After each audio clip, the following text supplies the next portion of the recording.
வாரம் இரண்டாவது இடத்தை பிடித்திருப்பது சின்மய் மண்டல்கர் இயக்கத்தில் வெளியான கவர்னர் அப்படின்ற ஒரு ஹிந்தி திரைப்படம் தாங்க.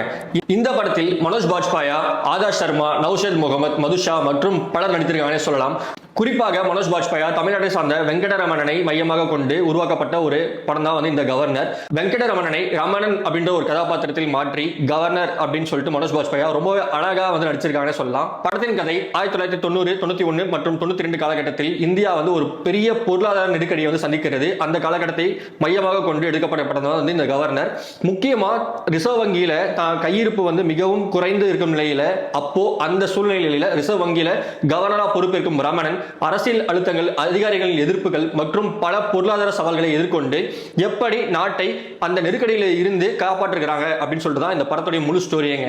இந்த படத்தில் பத்திரிகையாளராக வரும் ஆதர்ஷ் சர்மாவின் நடிப்பு கதைக்கு ஒரு பெரிய பலமாகவே இருக்கு அப்படின்னு சொல்லிட்டு நம்ம சொல்லலாம். அவருடைய கதாபாத்திரம் கதையின் போக்கை இன்னும் சுவாரஸ்யமாக மாற்றுது.